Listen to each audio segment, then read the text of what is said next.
प्यारे बच्चों, आओ क्लास 9 की वर्कशीट नंबर 69 को देखते हैं बच्चों, जो कि 18 दिसंबर 2020 के लिए है। और हम जो चैप्टर पढ़ रहे हैं बच्चों वो है कार्य तथा ऊर्जा। और आज जिस टॉपिक को कवर करेंगे वो है ऊर्जा संरक्षण का नियम। तो क्या है ऊर्जा संरक्षण का नियम? तो यहाँ ये देखो क्या दिया हुआ है। हम जानते हैं कि ऊर्जा एक रूप से दूसरे रूप में बदल सकती है, लेकिन निकाय की जो ऊर्जा है, कुल ऊर्जा, उसका क्या होता है। तो हम देखेंगे कि हम जानते भी हैं कि ऊर्जा एक रूप से दूसरे रूप में बदल सकती है। आपने हमेशा ही देखा है कि जैसे हमने बल्ब जलाया तो विद्युत ऊर्जा, बल्ब हमारा जल गया यानी कि विद्युत ऊर्जा किस में बदल गई? प्रकाश में। और कुछ देर बाद उसमें से थोड़ी सी ऊष्मा भी निकलती है तो ऊष्मीय ऊर्जा में। तो इस तरीके से ऊर्जा एक रूप से दूसरे रूप में बदलती है, लेकिन कुल ऊर्जा जो होती है वो क्या होती है? हमेशा ही नियत रहती है, यानी कि कांस्टेंट रहती है। तो वही यहाँ दिया हुआ है कि जब भी ऊर्जा एक रूप से दूसरे रूप में रूपांतरित होती है तो उस निकाय की कुल ऊर्जा क्या होती? अपरिवर्तित रहती है। यानी ऊर्जा रूप तो बदल सकती है लेकिन खत्म नहीं होती है। ऐसा ऊर्जा संरक्षण के नियम के कारण होता है। क्या है ऊर्जा संरक्षण का नियम?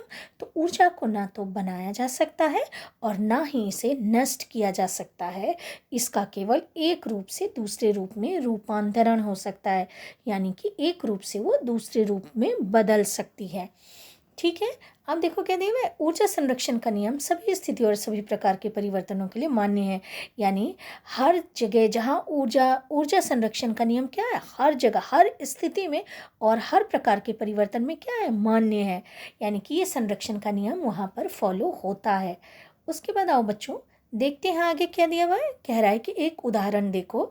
यहाँ क्या दिया हुआ है कि मान लीजिए कि m द्रव्यमान की वस्तु h ऊंचाई से स्वतंत्रता पूर्वक गिराई जाती है। आप यहाँ पर देखेंगे, इस वाले फिगर को हम देखेंगे कि मान लो कि कोई वस्तु है और इस वस्तु को क्या किया जा रहा है? इस ऊंचाई से, ये h ऊंचाई से इसको क्या किया जा रहा है? गिराया जा रहा है। तो प्रारंभ में स्थितिज ऊर्जा क्या है इसकी? क्योंकि ये कुछ ऊंचाई पर है। कितनी ऊंचाई पर है? h ऊंचाई पर है। तो यहाँ पर इसकी ऊंचाई के कारण इसमें क्या है? गुरुत्वाकर्षण स्थितिज ऊर्जा है और उसका मान क्या है? mgh, जहाँ आप जानते हैं। और यहाँ पर इसकी गतिज ऊर्जा, यानी कि ये देखो आप यहाँ दिया हुआ है क्या? काइनेटिक एनर्जी क्या है? शून्य है, जीरो है। यानी कि गतिज ऊर्जा यहाँ पर क्यों है जीरो?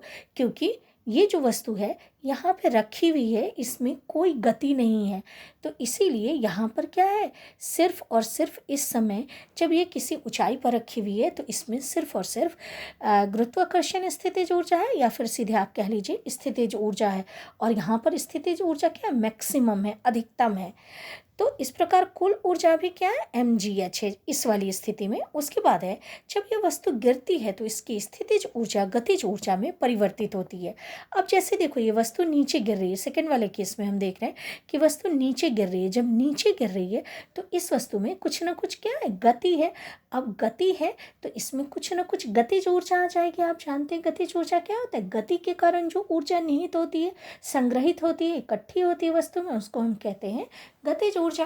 तो अभी इस वस्तु की कुछ ना कुछ गति है, इसलिए इसमें गतिज ऊर्जा भी होगी। तो गतिज ऊर्जा कहाँ से आएगी? जो इसकी स्थितिज ऊर्जा है वो घटती चली जाएगी, क्योंकि यहाँ पर जो पूरी ऊर्जा है, कुल ऊर्जा है, वो नियत है, कांस्टेंट है। तो यहाँ जो पोटेंशियल एनर्जी है यानी कि स्थितिज ऊर्जा वो घटेगी, और जो इसकी काइनेटिक एनर्जी यानी कि गतिज ऊर्जा है वो क्या होगी? बढ़ती चली जाएगी। ऐसा क्यों हो रहा है? ऐसा इसलिए हो रहा है कि जब वस्तु नीचे गिरती है, जब इसका फ्री फॉल होता है, तो वस्तु मुक्त पतन जिसे हम कहते हैं जब होता है तो वस्तु क्या होती है? त्वरित होती है उस समय में। और त्वरित होने के कारण वस्तु की जो गतिज ऊर्जा है वो बढ़ती चली जाती है। अब हम जानते हैं कि यहाँ क्या दिया है? यदि किसी दिए हुए क्षण पर वस्तु का वेग v है, अगर मान लो इसी क्षण पर हम देख रहे हैं कि वस्तु में कितनी गतिज ऊर्जा है, तो हम देखेंगे कि वस्तु का वेग अगर v से हम निरूपित करते हैं तो उसकी गतिज ऊर्जा क्या होगी? हाफ mv², या आप जानते हैं। अब और कहते हुए वस्तु जैसे जैसे नीचे गिरती है इसकी स्थितिज ऊर्जा कम होती जाती है और गतिज ऊर्जा बढ़ती चली जाती है। और जब वस्तु धरती पर पहुंचने वाली होती है, यानी कि जब उसकी ऊंचाई बिल्कुल नगण्य है, जीरो है, इस वाली स्थिति को देखो, जब उसकी ऊंचाई क्या है? बिल्कुल जीरो है, तो उस अवस्था में उस अवस्था में अंतिम वेग क्या हो जाता है, वस्तु का अधिकतम हो जाता है। जब अंतिम वेग अधिकतम हो जाएगा तो उसकी गतिज ऊर्जा भी क्या हो जाएगी, अधिकतम हो जाएगी, क्योंकि आप जानते हैं गतिज ऊर्जा वेग के स्क्वायर पर निर्भर करती है। तो और स्थितिज ऊर्जा क्या होगी, क्योंकि ऊंचाई है ही नहीं, ऊंचाई क्योंकि ज़ीरो है, तो स्थितिज ऊर्जा क्या होगी, न्यूनतम होगी। अब है तथापि सभी मतलब h टेंड्स टू ज़ीरो है, पूरी तरह से, यहाँ देखो पूरी तरह से ज़ीरो नहीं है, इसीलिए आप गतिज स्थितिज ऊर्जा को बिल्कुल ज़ीरो नहीं कहेंगे बल्कि न्यूनतम कहेंगे। अब है सभी बिंदुओं पर वस्तु की स्थितिज तथा गतिज ऊर्जा का योग क्या होता है, समान रहता है। तो आओ और देखते हैं क्या दिया हुआ है। अर्थात स्थितिज ऊर्जा प्लस गतिज ऊर्जा क्या होती है, दोनों मिलकर क्या होती है, अपरिवर्तित होती है। यानी कि किसी वस्तु की गतिज ऊर्जा तथा स्थितिज ऊर्जा का कुल योग जो यांत्रिक ऊर्जा है वो क्या है, अपरिवर्तित है। और आप जानते हैं कि यांत्रिक ऊर्जा क्या होता है, गतिज ऊर्जा तथा स्थितिज ऊर्जा का योग होती है यांत्रिक ऊर्जा। अब यहाँ देखेंगे बच्चों, हमारे क्या दिया हुआ है, अब यहाँ हाँ इस फिगर की बात यहाँ दिया हुआ कि हम देखते हैं कि किसी पिंड के मुक्त रूप से गिरते समय इसके पथ में किसी बिंदु पर स्थितिज ऊर्जा में जितनी कमी होती है उतनी ही गतिज ऊर्जा में वृद्धि होती है। इस वाली फिगर की बात कर रहा है कि जब वस्तु का मुक्त पतन हो रहा है, जब वस्तु सीधे सीधे गुरुत्वाकर्षण बल के कारण नीचे गिर रही है, उस समय जो उसमें स्थितिज ऊर्जा थी वो जितना घटेगी उतनी ही उसकी जो गतिज ऊर्जा है वो बढ़ती चली जाएगी। अब क्या दिया हुआ है, अब दिया हुआ है कि इस प्रकार क्या हम देख रहे हैं, गुरुत्वीय स्थितिज ऊर्जा का गतिज ऊर्जा में निरंतर रूपांतरण हो रहा है। अब देखो बच्चों, क्वेश्चंस को देखते हैं तो और अच्छे से समझेंगे। ऊर्जा, पहला क्वेश्चन है ऊर्जा संरक्षण का नियम लिखिए। तो ऊर्जा संरक्षण का नियम, ये जो मोटे में आपके लिखा हुआ है डार्केंड है, ये जो क्या हुआ, ये है पूरा ऊर्जा संरक्षण का नियम। तो ये आप लिखेंगे। क्वेश्चन नंबर 1 का आंसर हो गया बच्चों। क्वेश्चन 2 हम देखते हैं। क्वेश्चन 2 क्या कह रहा है, एक गतिशील गोलक या लोलक कुछ समय पश्चात विरामावस्था में क्यों आ जाता है, अंततः इसकी ऊर्जा का क्या होता है, क्या यह ऊर्जा संरक्षण नियम का उल्लंघन है। तो नहीं, जो एक लोलक होता है जिसको कि हम पेंडुलम कहते हैं, देखो इस तरीके का, जब वो इधर से इधर इधर से इधर जब वो हो रही होती है तो धीरे धीरे करके यहाँ जो एयर है, हवा है, वायु है, उसके कारण क्या हो रहा है, इस पे एक घर्षण बल लग रहा है। और घर्षण बल के कारण जो हमारा ये लोलक है वो क्या होता है, लोलक देखो यहाँ से यहाँ गई, फिर यहाँ से यहाँ, इस तरीके से।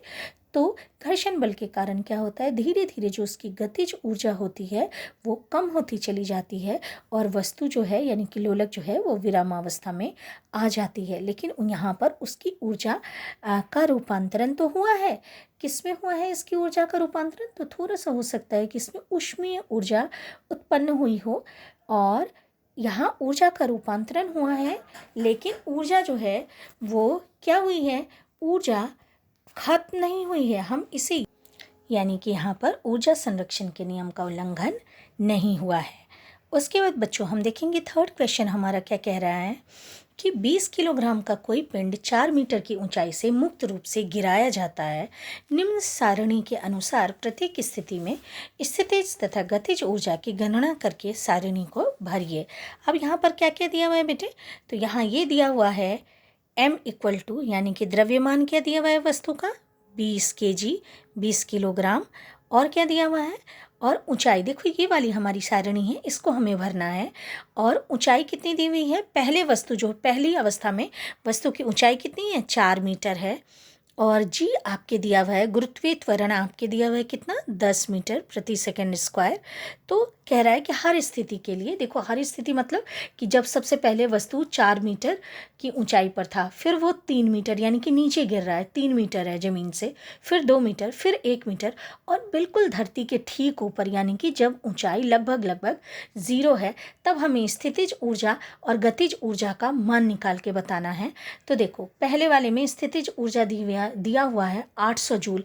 800 जूल देखो कैसे होगा, तो हम जानते हैं स्थितिज ऊर्जा क्या होता है, स्थितिज ऊर्जा होता है mgh, m गुणे g गुणे h, m है 20, g है 10 और h है 4, तो ये कितना हो जाएगा 800 जूल। अब क्योंकि वस्तु इस समय किसी ऊंचाई पर रखी हुई है, उसमें कोई गति नहीं है, इसलिए इस वाले केस में गतिज ऊर्जा क्या होगा, 0। और आप जानते हैं कि कुल ऊर्जा क्या होती है इस समय में, स्थितिज ऊर्जा प्लस गतिज ऊर्जा, यानी कुल ऊर्जा होगा 800 जूल। उसके बाद सेकेंड वाले केस में हम देखेंगे बच्चों, तो सेकेंड वाले केस में हमारे क्या है, जब 3 मीटर पर है, तो 3 मीटर पर है तो हमारे यहाँ पे जो स्थितिज ऊर्जा है वो होगा, मास तो उतना ही यानी कि द्रव्यमान उतना ही होगा, कितना, 20, जी होगा 10, और ऊंचाई अब 4 नहीं होगा, 3 होगा, क्योंकि सेकेंड वाले केस के लिए हम देख रहे हैं 3, तो ये कितना हो गया, 600 जूल हो गया। जब ये 600 जूल है बेटे, और ये तो आप जानते हैं कि कुल ऊर्जा जो है निकाय की वो नियत रहती है, तो ये तो 800 जूल ही होगा, तो ये कितना हो जाएगा, गतिज ऊर्जा कितनी होगी, गतिज ऊर्जा होगी इसकी 200, 800 माइनस 600 दैट इज़ 200 जूल। उसके बाद थर्ड वाले में देखते हैं, जब ऊंचाई 2 मीटर है, तो इस समय में जो हमारी स्थितिज ऊर्जा है वो कितनी होगी, 20, यानी कि द्रव्यमान 20 है, इसमें गुरुत्वीय त्वरण 10 है, और ऊंचाई जो है वो कितनी है, 2 है, तो ये कितना हो जाएगा, 400 जूल। अब 400 जूल तो यहाँ पर हम क्या लिखेंगे, 400 जूल। अब ये तो 800 जूल ही होगा, तो इसीलिए ये 800 माइनस 400, गतिज ऊर्जा कितना हो जाएगा, 400 जूल। अब जब 1 मीटर है, 1 मीटर ऊंचा है जो वस्तु, तो यहाँ पर जो यहाँ लिख रही हूँ, तो जो हमारी स्थितिज ऊर्जा है वो कितनी होगी, 20, यानी कि m, g है कितना, g है 10, और h है कितना, 1, यानी कि कितना हो गया, 200 जूल। अब जब 200 जूल है, ये 200 जूल है, तो ये 200 और ये 800 ही होगा, तो ये कितना हो जाएगा, 600 जूल हो जाएगा। अब धरती से ठीक ऊपर वाला केस हम देख रहे हैं, तो यानी कि h यहाँ पर क्या है, h इक्वल टू 0 है, तो यहाँ पर mgh में हम क्या लिखेंगे, m हमारा कितना हो गया, 20, g हो गया 10, और h क्या है, 0 है। अब 0 होने के कारण ये पूरा 0 हो जाएगा, यानी धरती से ठीक ऊपर जो स्थितिज ऊर्जा है वो 0 होगी, तो गतिज ऊर्जा क्या होगी, अधिकतम होगी, और अधिकतम होकर कितनी हो जाएगी, 800 जूल, और कुल ऊर्जा 800 होगी। तो इस तरीके से बच्चों आपकी तालिका कंप्लीट होती है ना, और आपकी वर्कशीट भी कंप्लीट होती है बच्चों।